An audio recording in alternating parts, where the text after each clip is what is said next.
1. Rob. Malibu Colony, 1988. Rob said, "This must be a dream." He was wearing a tuxedo and riding in a chauffeured limousine with the most beautiful girl he'd ever seen. She was sitting right beside him in a tight red dress that was as sexy as it was elegant, her fingers tightly intertwined with his. She beamed the most incredible smile back at him because she knew that he adored her, and she loved that he did. She laid her head on his shoulder, and he could smell the soft, sweet scent of her hair, and it intoxicated him, and it reminded him that he had finally found love, and it was everything they said it would be. He knew that she loved what he was and not who he was, but that no longer mattered to him. He had changed. His attitude toward her was a shining example of that. But he was certain the change was necessary. Any life was better than the life he'd left behind. The old Rob was a loser, a nothing, a nobody. The old Rob worried about everything, cowered in the face of every adversity, ran and hid from any confrontation like a frightened rabbit. But the new Rob didn't have a care in the world. He had underlings and minions, and lawyers that fought his battles for him, and a big black bodyguard named Malcolm too.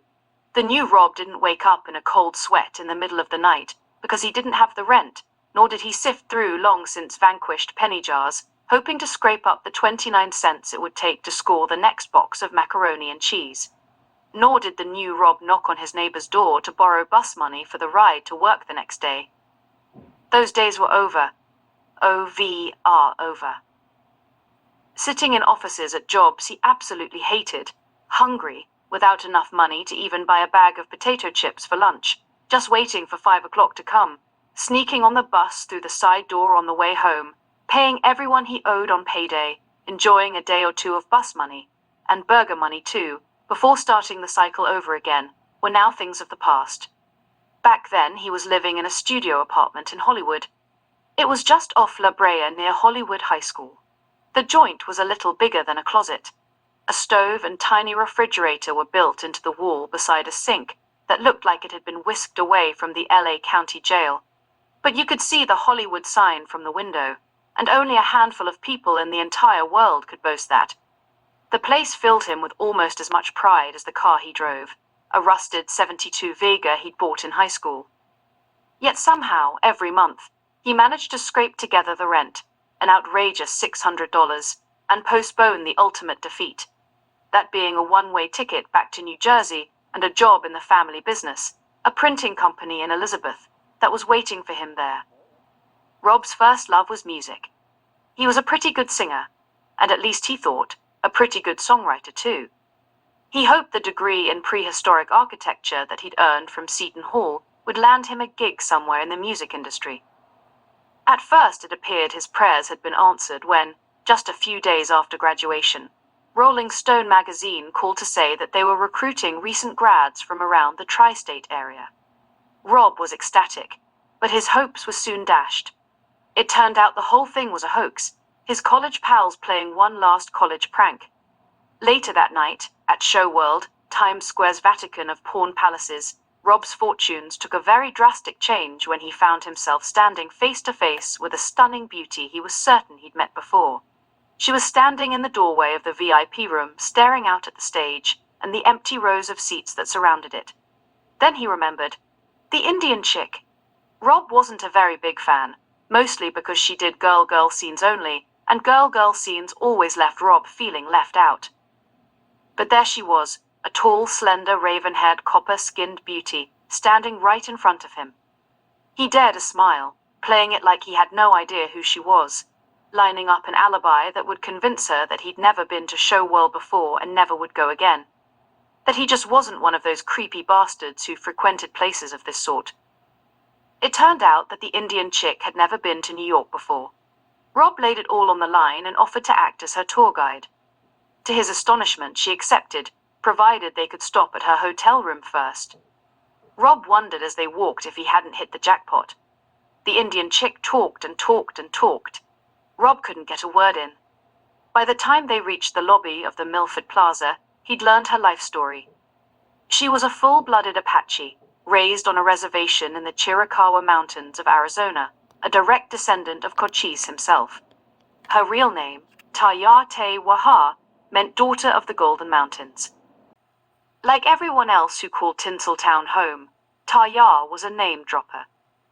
She loved letting you know in passing that Billy Idol was hounding her about backing vocals on his new album, that Trash from Spoons and Noses had trashed her Harley, that she was primed to cut his balls off as soon as she got back to LA. That was, as soon as he was done cutting the demo he was working on for Lesbian Gestapo, the all-girl rock band she fronted. Rob was enthralled. He wanted to marry her on the spot. He could see himself at their wedding ceremony, in some hallucinogenic trance, head to toe in Indian gear, dancing secret dances around a ring of fire, while tribal drums beat hypnotically, and coyotes howled from the surrounding hills. Diana, Taya's roommate, called to her as soon as she unlocked the door. To her fans, Diana was known as Snow White.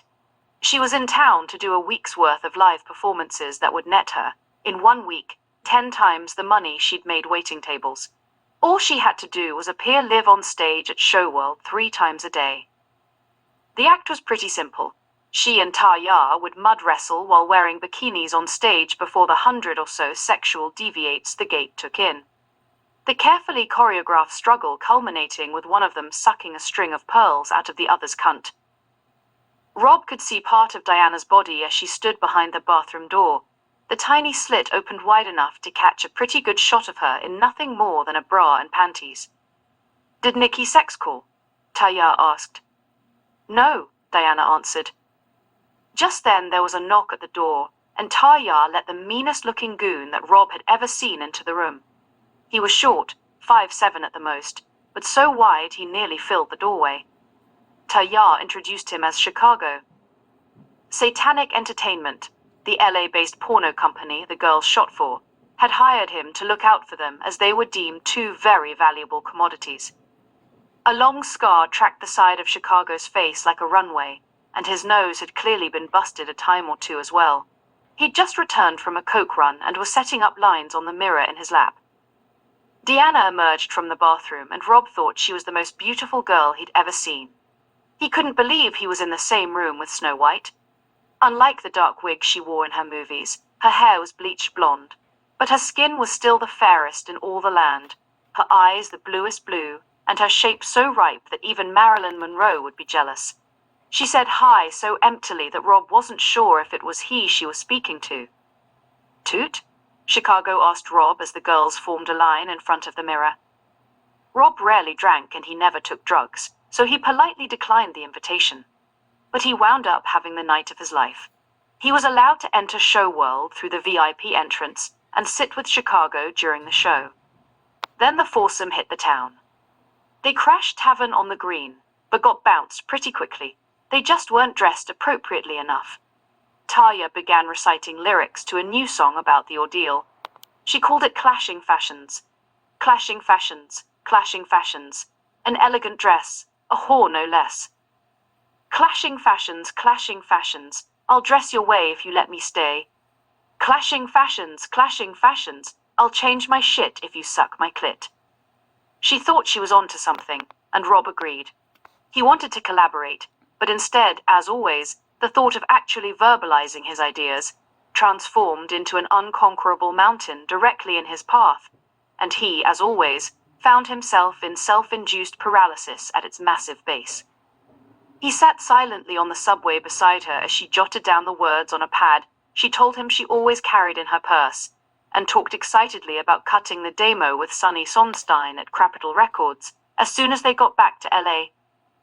They wound up in the Village at CBGB's and Max's Kansas City, and even dared a tour, on foot, through Alphabet City. At some dive on Avenue A, they were sitting around a table yelling to be heard over the thunder of a punk band called Death Squad. It sounded to Rob like Taya said he should move to California, that she'd love to put music to his lyrics, and that he could stay with her and Diana until he got on his feet. Rob couldn't wait to kiss his cold, lonely, dreary Garden State life goodbye. He could see himself, in the dead of winter, in shorts and sandals, arm in arm with Taya, pina coladas in hand, palm trees swaying softly in the wind, wandering aimlessly up one of those streets with the Spanish names. His only question was, when's the next flight to LA?